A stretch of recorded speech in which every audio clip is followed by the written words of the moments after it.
Good morning, members, and welcome to the Social Work Services Committee meeting of today, Tuesday the 16th of October. Could I ask you please to make sure your mobiles are turned to silent or switched off, and also please note this meeting may be recorded and subsequently made available to the public for listening purposes. With that, if we go to take the SEDERUNT and apologies, please. Okay, thank you, Chair. We've got 19 members present this morning. 2 apologies, being Ian Carruthers and Ronnie Tate. Thank you. Do we have any declarations of interest for today? No, thank you. Item 3 is the minute of the meeting of 28th of August. This is just for noting, although I did have one thing just to point out, which was to do with the agreement that a report would come back to this committee in December under 5.2. Obviously at full council we enjoyed a presentation from the looked after children. So it's just to confirm that we will still be receiving that particular report in December, and if that will be an interim or a complete report. Thank you, Chair. The plan would be that it would be an interim report with a fuller report by February, March, depending on the timeline set by the Scottish Government in the review. That's fine, thank you. That aside, are we happy to note the minute? Thank you.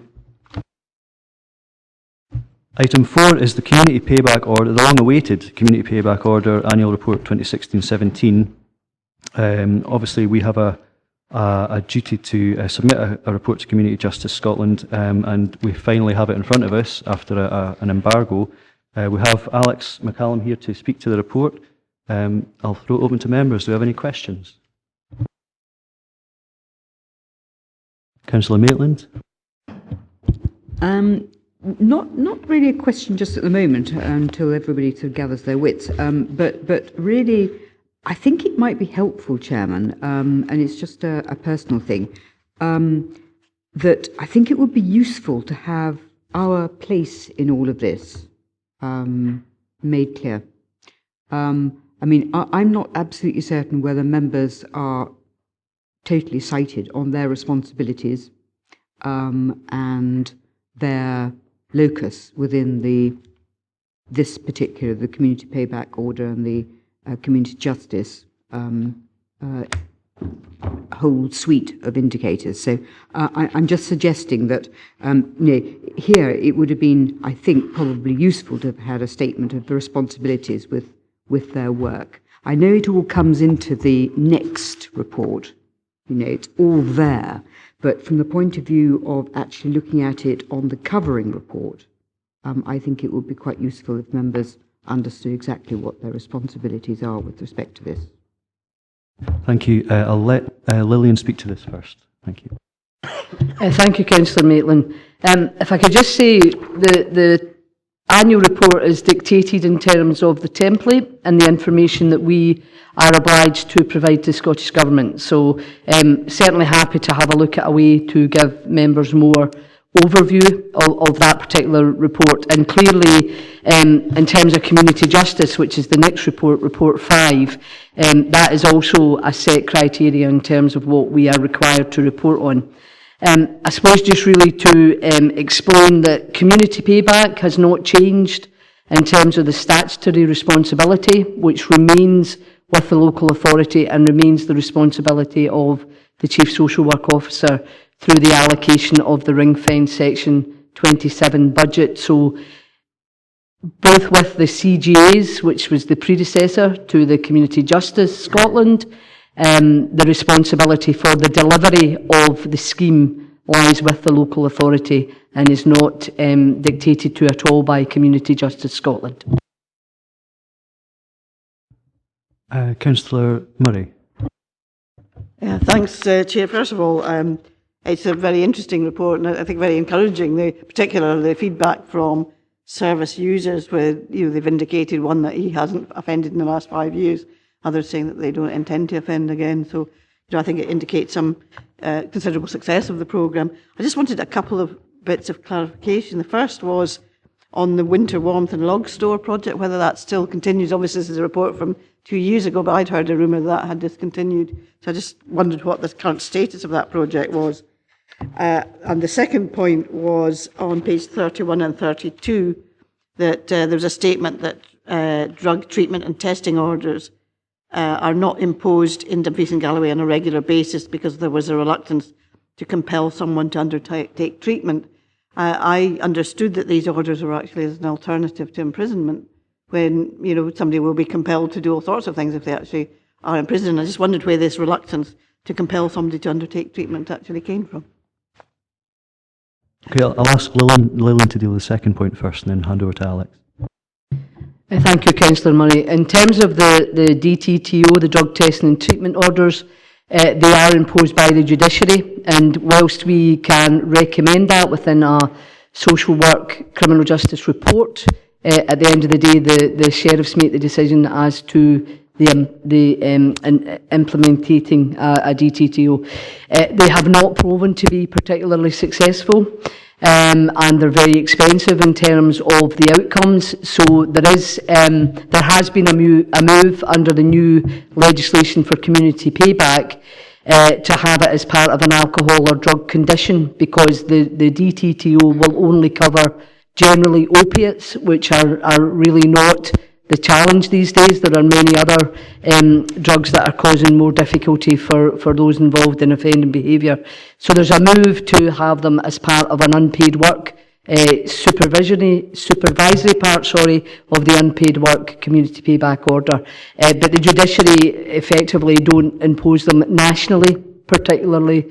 They don't view them as a positive outcome. And I'll ask Alec to answer part one. Is this? Yep.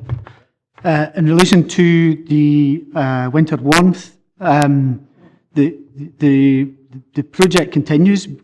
Community payback unit and the unpaid work units continue to be involved in the delivery of the project. What we have done is we've scaled back our involvement in the project, because what was happening over the last couple of years is that we've had a reduction in the number of hours within orders for unpaid work, and an increase in the number of requests for projects across the community in Dumfries and Galloway. And so what we've done is we've scaled back some of the big projects where we were actually probably overcommitted for quite a long period of time. And what we're hoping is that partner agencies will start to take on some of the elements of these projects that we have hitherto undertaken. And hopefully what we might be able to see is projects which our service users can continue to be involved in beyond the point of their community payback orders. Thank you. And we now have Councillor Little. Thank you, Chair. It maybe sounds like a weird phrase, but I'm super excited about this report. My personal opinion, I don't have much call for. I don't care much for prisons unless one's a threat to society. I think rehabilitation does not start from locking people up, the majority of people anyway. But my question is, well, on that point, you know, I think that rehabilitation starts with the community and being able to involve people in the community, but it's about the placements. On page 24, we've got service users who undertake their unpaid work at such places often comment on the personal satisfaction they gain from helping and spending time with people more vulnerable themselves and who have just had different life experiences as well. It's about how are people placed? Are they placed? Is it a random thing, or is it, you know, something that best suits someone's talents or experience that could better their prospects for when they leave the programme? Well, what we try to do is to place people according to their skills and their interests, and also in terms of the assessed risk and needs. So we obviously have to be careful about where we place people if they've got particular types of offending behaviour in their portfolio, if you like. But what we try to do is to match them into projects that would meet their skills and interests, and hopefully help to develop those and contribute as positively as they can. Yeah, you want to follow up? Yeah, that's fantastic. So I think you'd agree that if we can develop extra skills or promote other people's skills, then it gives them better prospects for the future and not rehabilitating, not reoffending.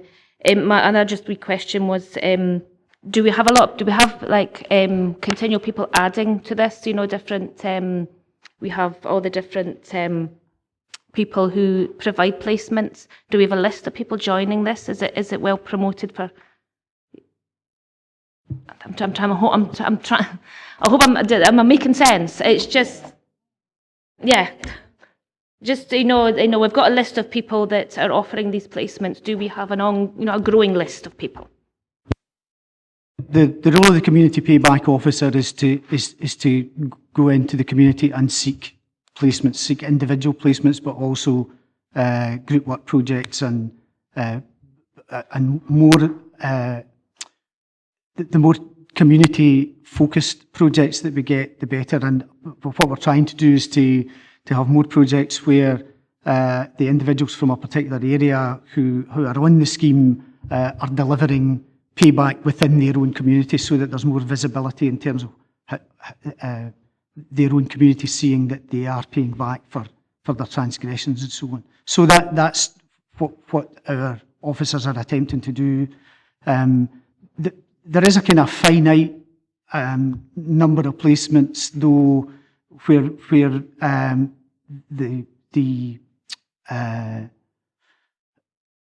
in terms of charity shops and all those kind of things, where we've got quite a number of people, there are limitations to that too.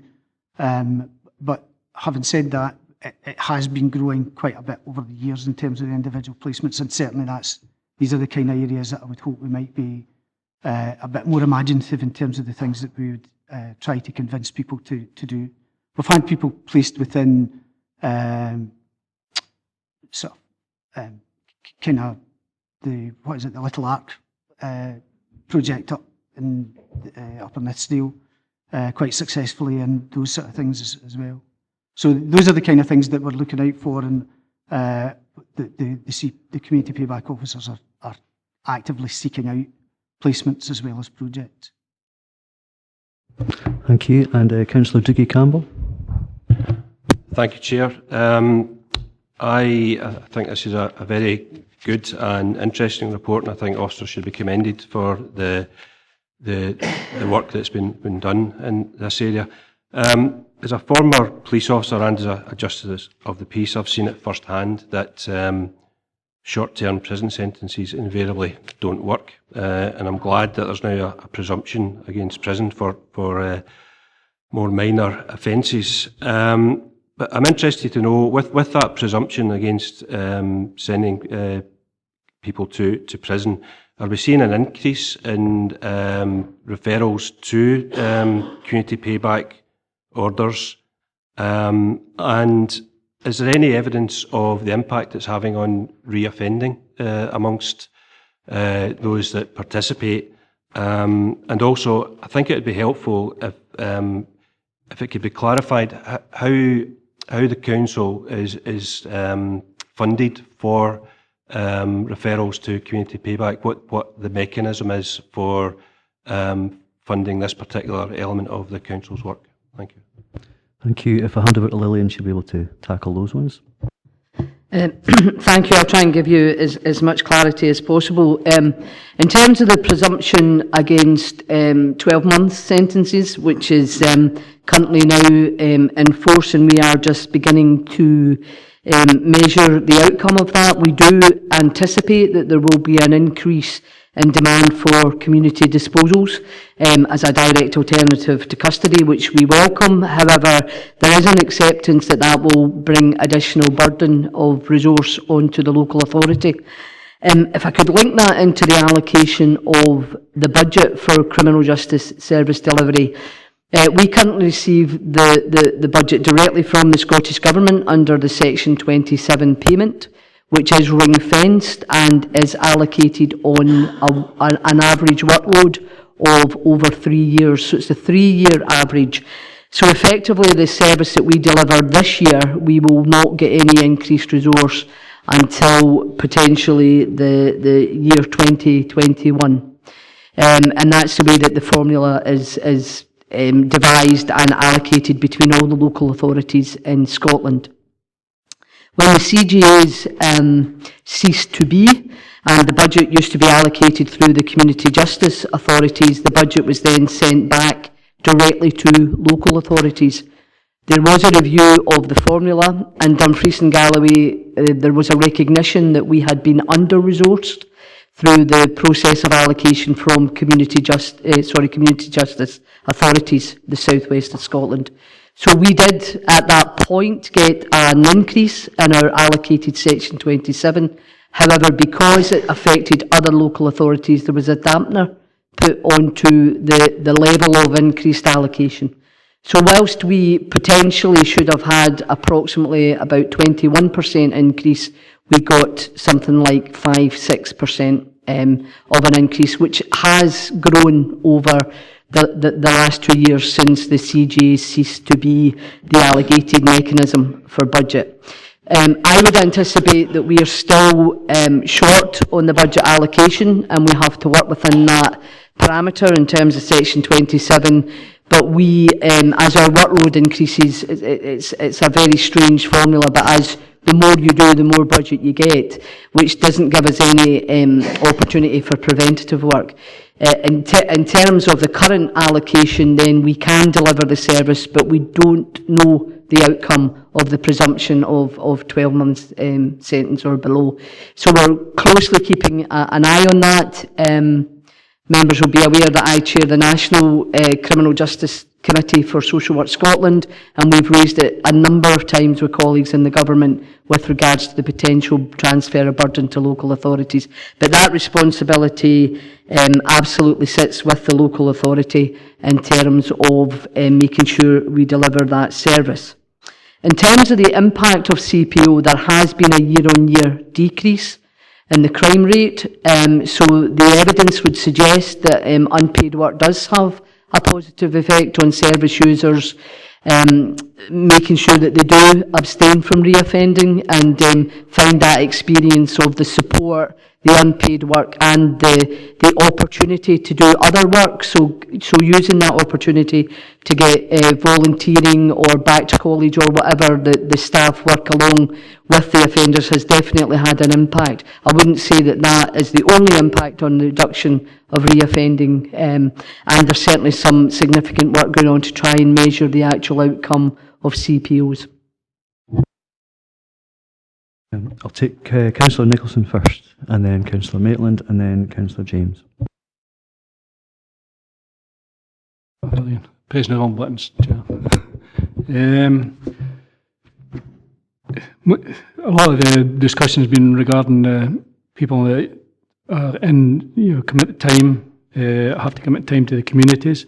I think what needs to be looked at as well is, and it has been touched on, community-focused activities for some offenders, and I think that shows up well in one in particular, and that's Summerhill.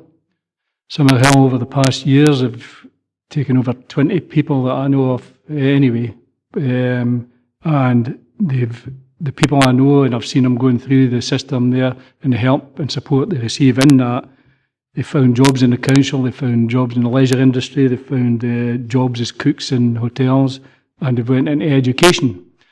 And some of the people that are actually in the communities that were the offenders, they've actually stayed on in the community and in the community centre and actually help others within there. So they're actually volunteering on a long-term basis. It's not just for a few months. Some of them have been there 5 years, 6 years. So I think, it has to be, communities themselves, absolutely, I think they're the heart of how to actually keep people out that have committed offences in the community out of reoffending again.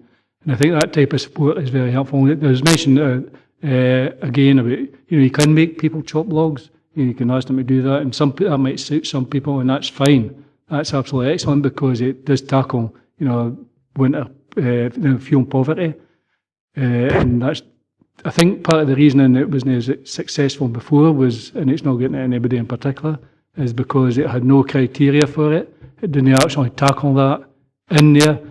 People, for example, I know that there was an accountant that used to work in the council, and he used to get the logs because there was no criteria for actually getting them. The people are actually in fuel poverty now.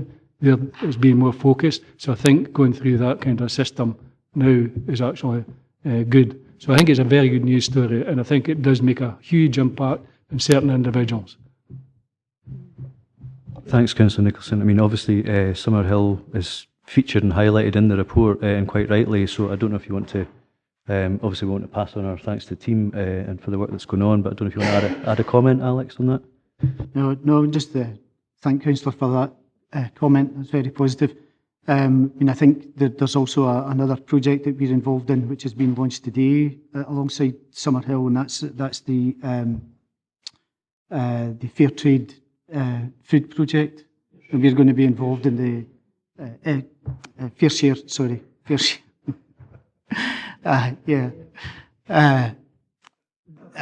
going to be involved in the distribution of some of that. So that's that's a good example of partnership working that we're well pleased with. I think the launch is actually today at 1 o'clock. They've actually got other communities involved in this, and they're the hub, if you want, for to distribute, and so they're taking on that responsibility. So there's a huge amount going on in the area, different areas. Thank you, Councillor Nicholson. Councillor Maitland. Thank you. I add certainly my feelings of enthusiasm for this. It's been in the past, it's been very successful, and I know communities that I've been involved in have really relished the fact that people have come and helped them make, for example, a village hall painted, and it's been a good thing. Can I go back to what Councillor Campbell began to raise, which was the issue of workload? I'd be interested in knowing what the level of workload is and whether we have capacity to continue to do what we're doing at the moment.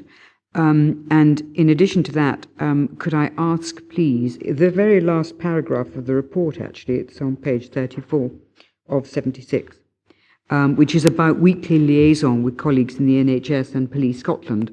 And I just wondered how systematic that is, because everything you're saying in these reports indicates that it's only when you have support from the other agencies, in particular probably health, because police are obviously involved.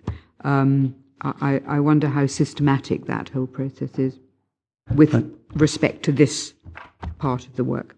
Thank you. I'll let Lillian can answer the first part of that, and then Alex can maybe pick up on the second one about the partners. That's okay. Thank you, Councillor Maitland. In terms of the workload, it's an area that the team led by Alec have been looking at in terms of how we can deliver this service more effectively and efficiently. And certainly over the last 2 years, we've made significant changes in how we deliver unpaid work. I think those changes are making the service more sustainable. However, the part that we need to be aware of and we need to keep focused on is the impact of the presumption against 12-month sentence, because that may have a significant increase. But at this moment in time, we believe that the restructuring and the different ways in which we operate the unpaid work, supervisors and the officers in terms of the management of the service is much more efficient and streamlined in terms of delivering within the Section 27 allocation. Alex, if you're able to pick up the next part. In terms of partnership working, there are a number of ways that we are involved systemically with partners. Through some of the risk assessment, risk management processes, for example, is one area. The MAPA process, the MARAC process in respect to domestic abuse, and also through the developments that are happening within the public protection partnership. We also have ongoing partnership arrangements with NHS and other providers in terms of substance misuse. As part of our commitment to DTTO, we're in partnership with NHS, and the NHS specialist team provide the testing and counselling service. There has been a reduction in the number of DTTOs over the years, and we are looking at a review of that to see whether or not we can broaden out how it is that we might use our contacts with that specialist service within health, but also Add Action and Apex and others. In relation to Apex, Apex are involved with us in terms of the other activity element of CPO, helping in terms of issues around employability in particular. Thank you. Yes, I mean, the leader raised the issue about the drugs involvements, but I'm actually thinking more of the opportunity that you've got with respect to helping people to change their health abilities. And I mean, we went to the homelessness conference in Stranraer, and really much was indicated. Again, we were talking about poverty and the opportunity.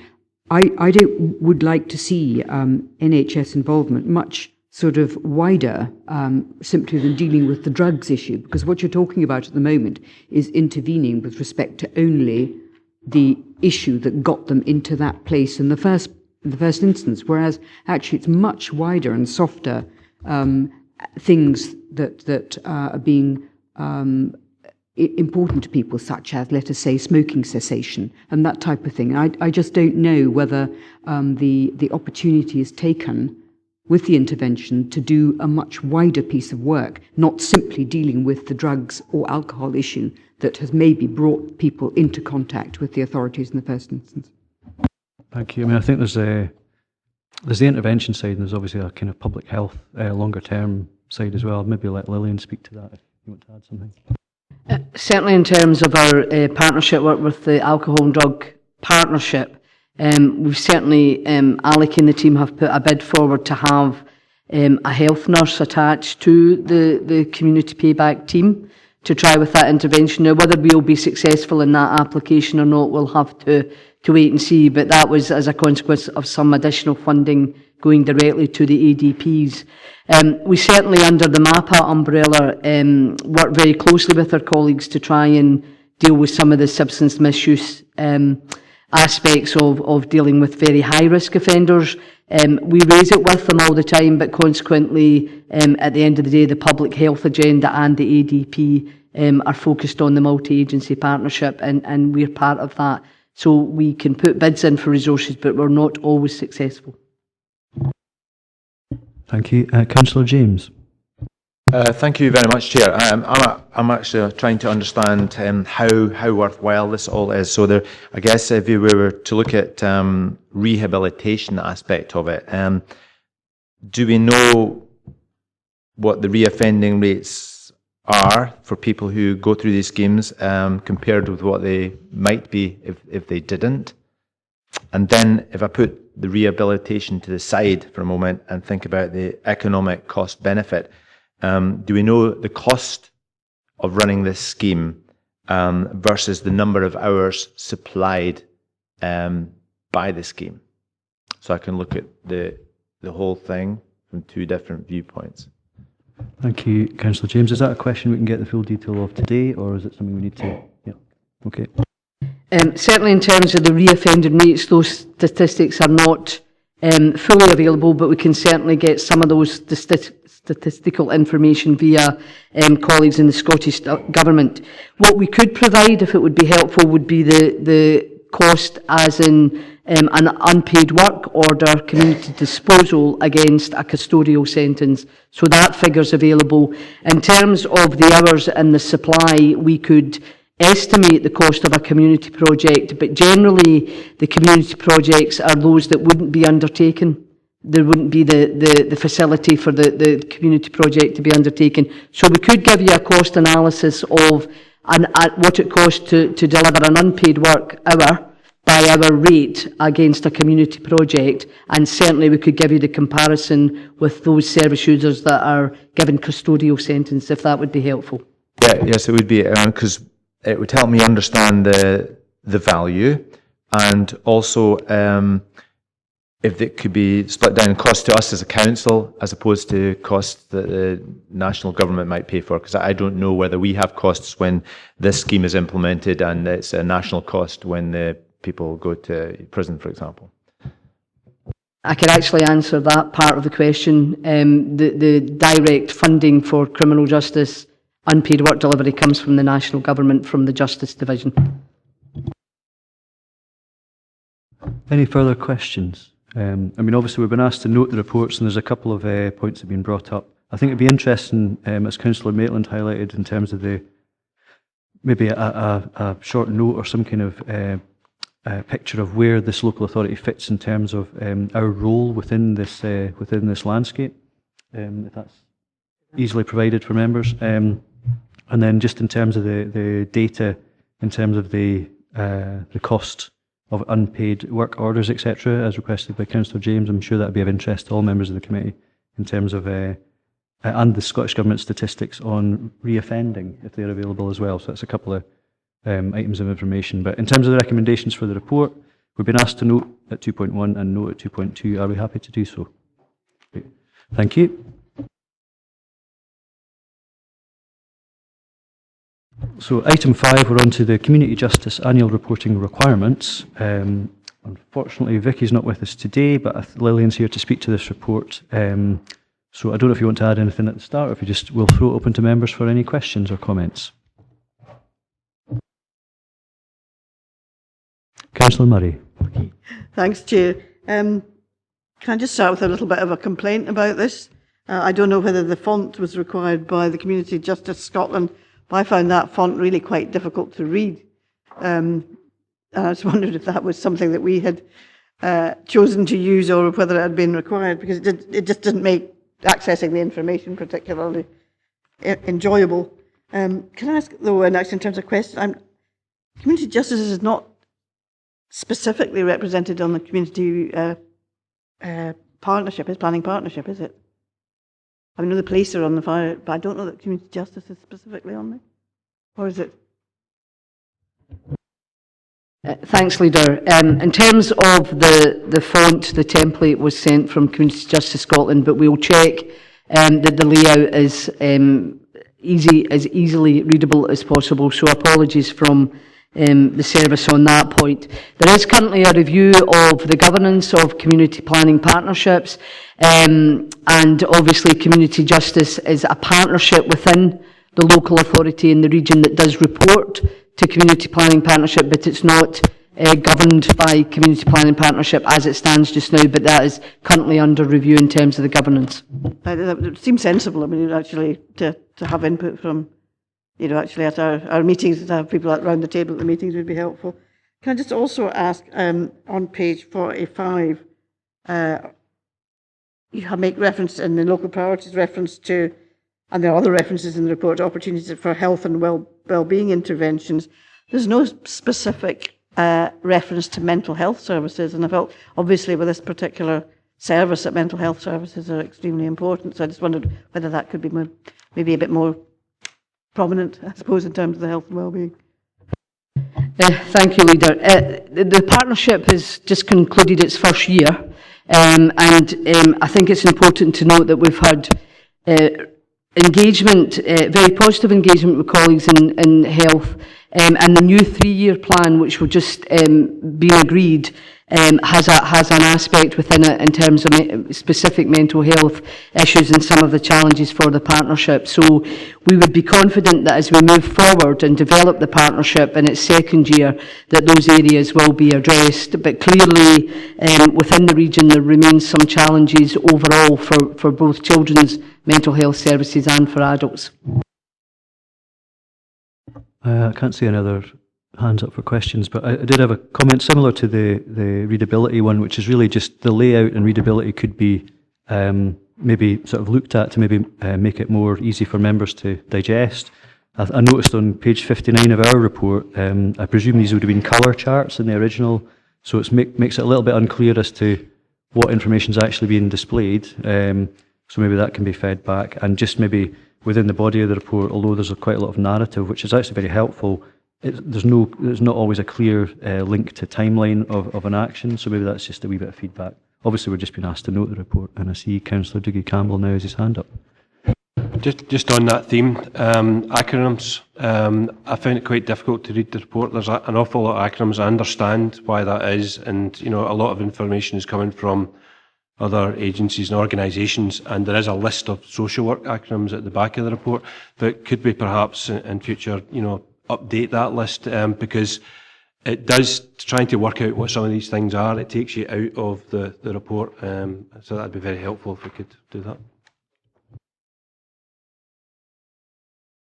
Councillor Maitland. Well, I think we should just actually say that, in fact, the report gets an A star, in fact, from the relevant person. I think, where is she? Gemma Fraser. And I think that should be commended. Actually, in its first year, it's clearly done well, and it's early days. So I think we should note that. Absolutely, thank you. Are there any other comments or questions before we go to the recommendations? No. Okay, so 2.1 is to note the progress as evidenced in the annual reporting template, and also 2.2 to note Dumfries and Galloway submission of Community Justice Scotland annual reporting template as outlined. Happy to do so? Thank you.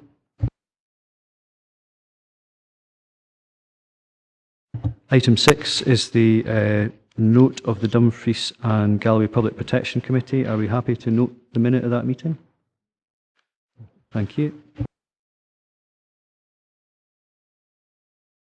Oh, have to get my words right for this. I have no other business deemed urgent at item 7. So item 8 is the Local Government Scotland Act 1973, where we're being asked to consider adoption of a resolution to exclude the public from the meeting in terms of section 50A, brackets 4, and paragraphs 3 and 5 of part 1 of schedule 7A of the Local Government Scotland Act 1973. Councillor Maitland? I think most members probably like to take things in public as much as they can. Could we have an explanation as to why this piece of information should not go into the public domain? Thank you. Yes, I'll hand over to Lillian for this, and I think it'll become clear. Thank you, Councillor Maitland. I had requested this exempt report in terms of being taken in public just due to some of the information that I would wish to share with members, and some of the potential of that it could recognise some service users. With that understanding, are we happy to adopt the resolution as per item 8? Yep, agreed, thank you. Could I ask anybody not supposed to be in the room to leave the room, except